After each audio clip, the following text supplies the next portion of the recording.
the lovely there you go. You all got that lovely voice. All right. So we are going to move into some scripture time together. David, are you able to share your screen?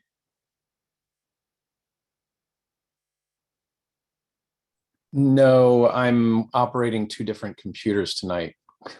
So that's okay. I'll log on my computer as well, and we will do a two-screen here too. So while I do this, I will just kind of give an overview of what we're going to be doing here. So we're going to be spending some time in scripture together. And, scripture is this wonderful gift that kind of gives us these different windows into Jesus and our relationship with Jesus. So similarly to the way that we all experience Jesus in so many different ways, and have all these different stories. So scripture kind of gives us that diversity of perspectives.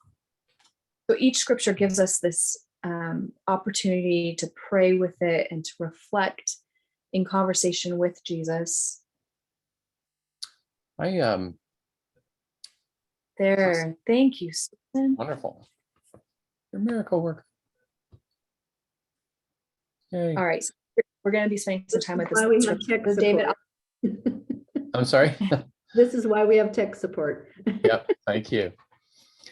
Yeah, and one of the things I want to say, Andrea, thank you for sharing those stories and also giving us the time to reflect on the stories of our own life, moments of encounter or of yearning or of seeing or of not seeing. And it was powerful for me to have just even those few moments. And it was like looking at old pictures, and the memories that come back of certain times in life, and how important that is. We have one of our kiddos has been in a phase of not wanting to look at pictures from childhood, as I guess part of a process of individuating and moving on from childhood, but it has given me a sense of grieving, because there are things that go with the pictures that are memory, that are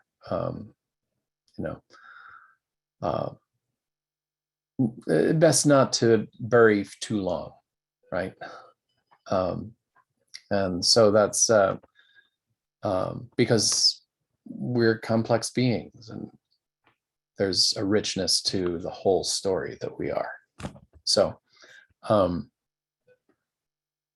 part of the framing of why we are doing this over the year in work looking at certain texts is this is part of building a relationship. And how do we build relationships with someone? We learn about each other. We ask questions, we listen, and we spend time then with one another in conversation and in doing things together. And then we also meet other people who happen to know this person that we're getting to know, and the stories and the richness about this person grows because we've found out some different windows into this person through other relationships. So that's the whole thing behind, learning and praying or spending time with in conversation, and then following and then sharing. So scripture, prayer, reflecting on our life in terms of where is Jesus leading? What would Jesus recognize in our lives with delight and joy, or maybe a question? And where are we finding Jesus on the road? And then sharing with one another.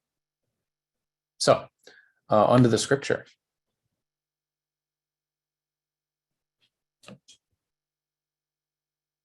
So this month, Jesus, our text for this month is from Luke, and Jesus makes this public declaration of purpose. And it's interesting in this text that it says he unrolled the scroll and found the place where it was written, that he actually sought out a certain passage to read to the community. So, so in this passage, Jesus reads from the prophet Isaiah that has been resonating for a long time in the minds and hearts of the Jewish people, having been through captivity or overrule by different empires, having attempted to rebuild and then facing new strife, and looking for that promise in the future, right? So this is words that resonate deeply with the people. So Jesus reads from the prophet Isaiah to make a declaration about himself and his purpose, and then the whole Gospel of Luke just sings around this passage as you read the rest of the book. So these words were at the heart of Jesus' life and ministry. So we want to turn to this. Let's read and hear the scripture now, and hear Jesus speaking and sense how he reads and speaks these words. So Andrea, if you want to. Yes, so we will be reading this through twice with a 90-second silent period between them. And so this first time, as we read through the text, as David kind of prompted us, I encourage you to imagine yourself seated in that synagogue space, there seeing Jesus come in. Maybe you knew him when he was a baby and a child, since that's I guess a toddler and through a child, the time that he lived in Nazareth with his family. Maybe you don't know who this person is, but try to imagine yourself into that space as you listen to the text this first time.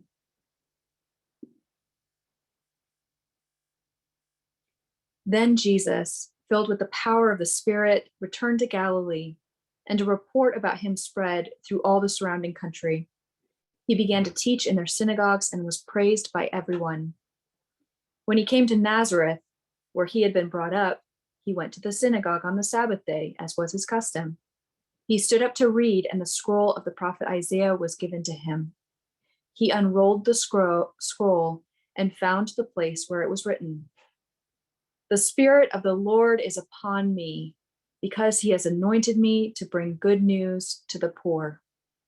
He has sent me to proclaim release to the captives and recovery of sight to the blind, to let the oppressed go free, to proclaim the year of the Lord's favor." And he rolled up the scroll, gave it back to the attendant, and sat down. The eyes of all in the synagogue were fixed on him. Then he began to say to them, "Today this scripture has been fulfilled in your hearing." Let's take 90 seconds to silently contemplate this text.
Amen.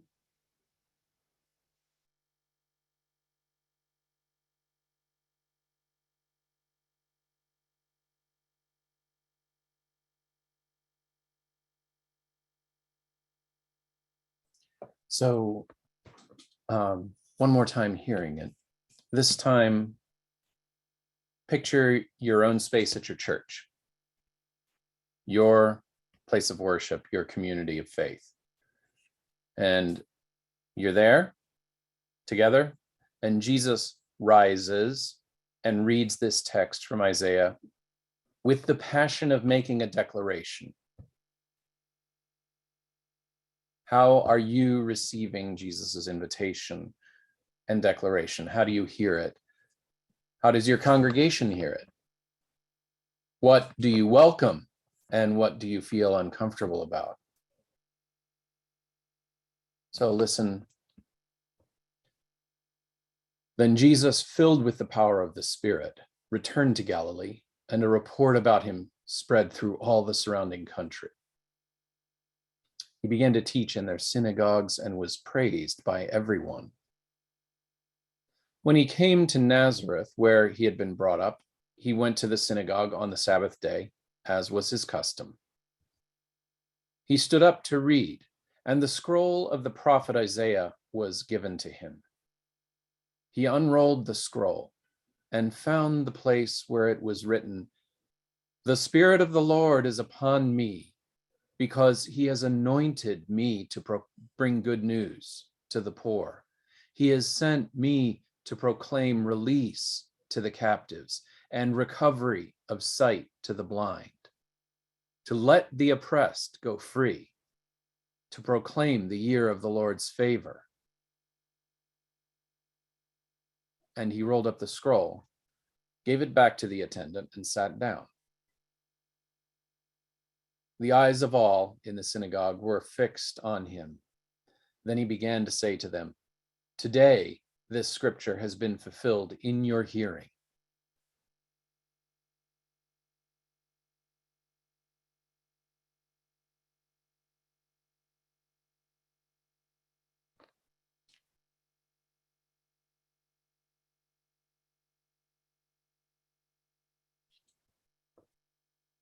So,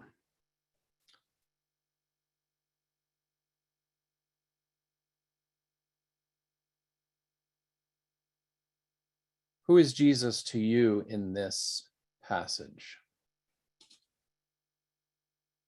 In your hearing of this, in your own place, and maybe back in, as you imagine, back in first century synagogue.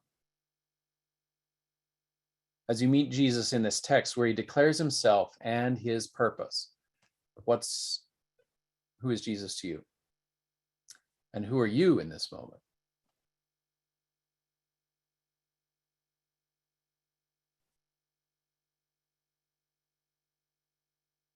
And Andrea, for those questions, we had some additional prompts, I believe, right? Yeah, we did. I wondered if we wanted to invite response to the scripture directly before moving into that exercise, or if you want to just Sure. Yeah. So if anything kind of percolated for you during our time with the scripture just now, we'd love to hear from you. Feel free to write in the chat or just unmute yourself. We'll just take a few minutes for this, but we'd love to hear anything kind of sparkled for you. Revolutionary.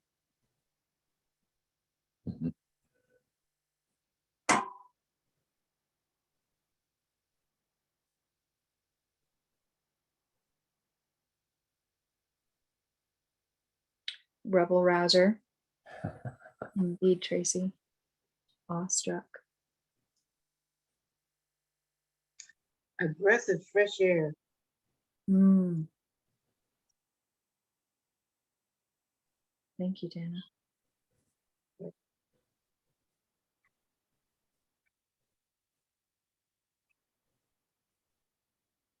It scares me a little bit because I think insists that I explore ways in which I am captive and I am blind, and the process, like the accepting this offer of freedom and this offer of sight is hard and risky, maybe. There's ways in which my own blindness has been protective of me. So I think it is a revolutionary and huge declaration that Jesus is making. And I desire it to be a literal one, as well as an internal metaphorical one. But I don't really know what that looks like, to release all of the captives who are imprisoned in our prison industrial complex is also scary in some ways. And the ways in which I need to become free is also, it's scary, it's exciting, and I feel nervous. Thank you, Sarah. So to I respond would- to Susan's question about where it is in Isaiah that Jesus was reading from, it was further on in the scroll. I had to unroll for a while because it was Isaiah 61. And it the way Luke records it, it's not one for one exactly with what it says in Isaiah, but it's pretty close. So someone was about to say something, sorry.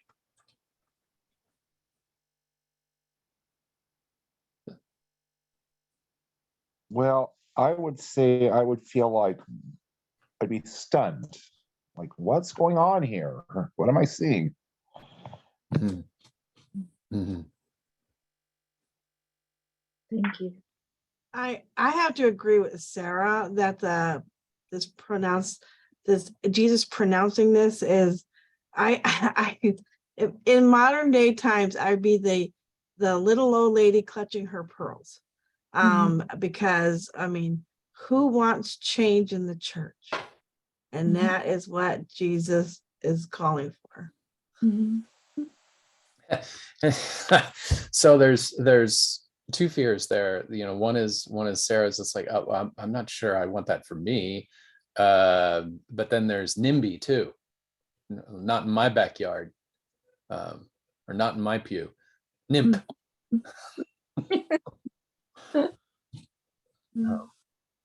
Yeah, he's making a big claim for himself here, because this isn't just a speech he's making. He's quoting they would all know this Isaiah thing. Mhm. And he's sort of hundreds of years later saying, Isaiah's talking about me. I can feel, I love that image of clutching my pearls and saying, well, who the places are you? And what does that have to do with me? Spirit of the Lord is on him. And I can already feel myself wanting some distance here. It's like, well, that's nice for you. Let us know how that works out.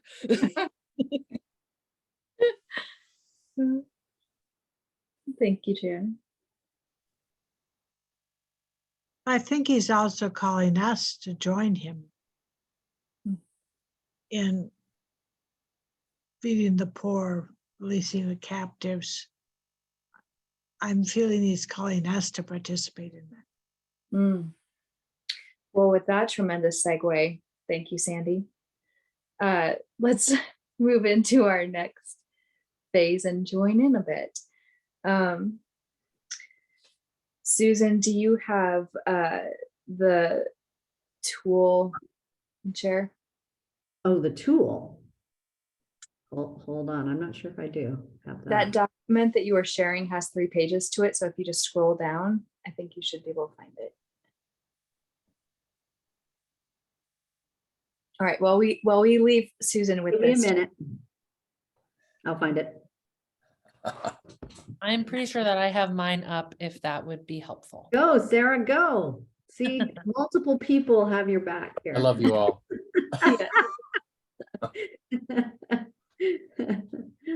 So- my screens.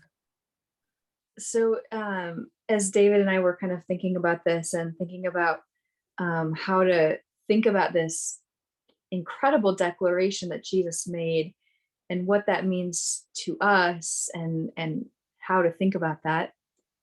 Thank you, Sarah. Just a tell me little where to further. go when you're ready for it. Well, either page 2 or 3, I can't remember which one it is, but if you just scroll down, yep, it's be that Yep. that one. Okay. Thank you. Mhm. So we developed this exercise to kind of walk through this process and think about some different questions with it. So first of all, that first question you see is that question, who is Jesus to you? So as you meet Jesus in this text where he declares himself and his purpose, what is your relationship with this Jesus who makes this declaration? We've already done a little bit of work with this. I mean, we started off with kind of asking the question, who is Jesus to you, in kind of an open-ended way. And then we spent some time reading the scripture and kind of leaning into like what is our relationship perhaps to this Jesus who makes this declaration? What would it be like to be sitting in our church space and have Jesus show up and say these things, and say them from our lecterns, our podiums, which, probably this wasn't on the rota, right? So Yep. then, yeah. So more clutching of pearls, right, Tracy? At least I would. And if I had prepared a sermon for that day, or whoever was preaching, I bet they'd be clutching something. But then the next one, like, let's kind of spend some time. Let's see. Yeah, so as we think about this then, and we had kind of posed this, does anything new come to mind, like as you think about what your relationship is with Jesus specifically as he's making this declaration? I wonder if anything new kind of percolates for you.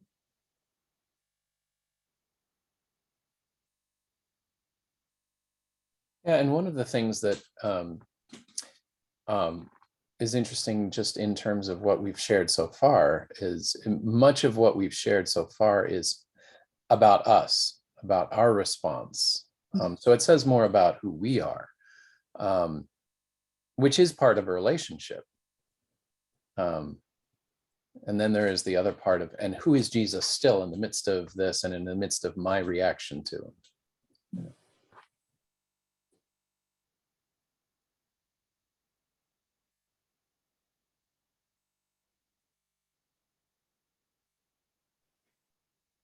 I've been thinking a lot about Aslan this week, partly because of Eucharist yesterday, but in this passage, there's such deep grace and love being offered that is not easy, that is not safe, that is not simple, right? And I guess I feel that keenly, the bigness and wildness of Jesus. That is also so good. I guess I find that imagery a little bit more helpful than the lamb, I guess, for this moment in time. Well, and what strikes me is the bravery. We're not taught to be brave, especially as children. We're taught to comply. And these declarations take courage.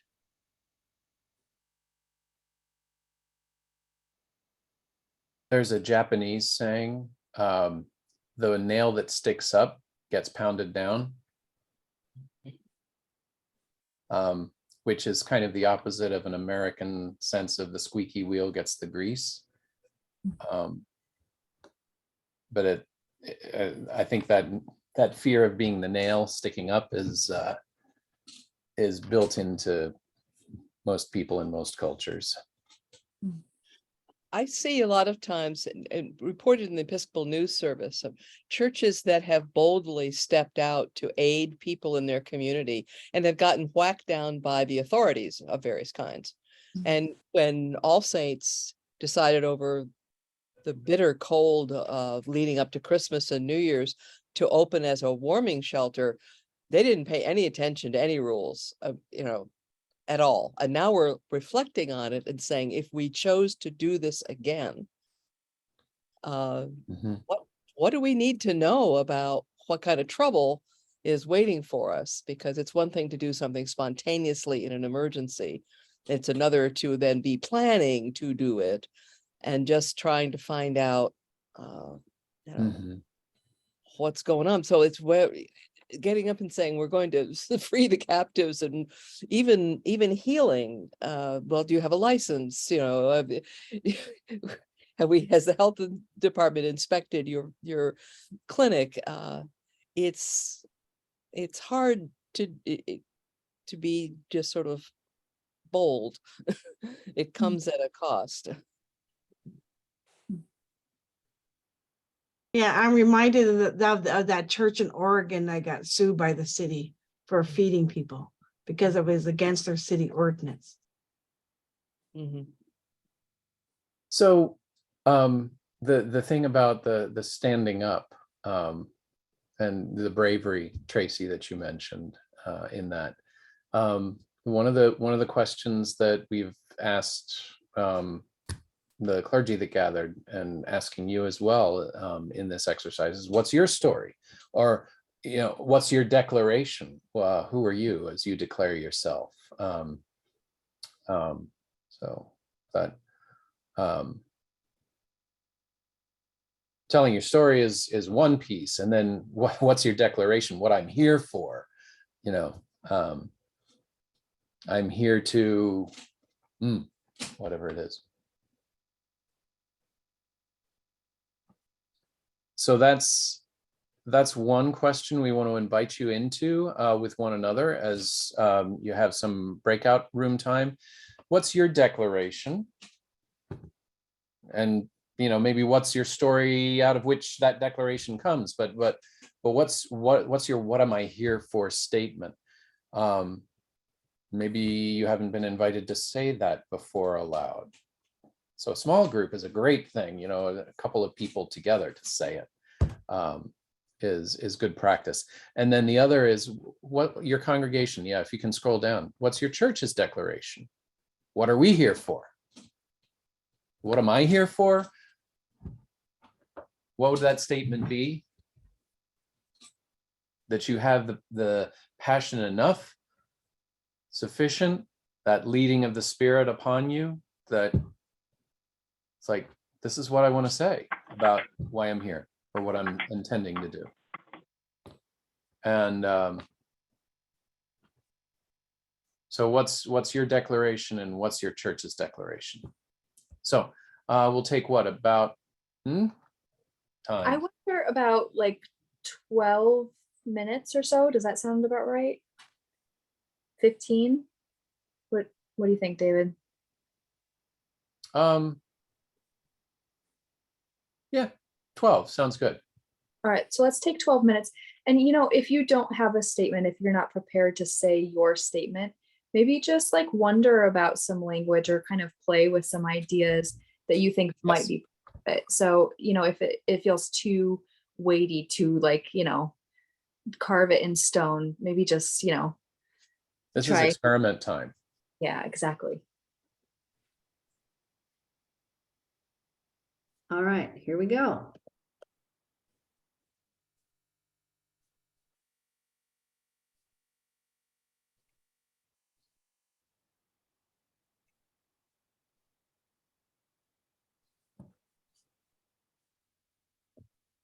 Do we want to stop recording? Yeah, let's pause.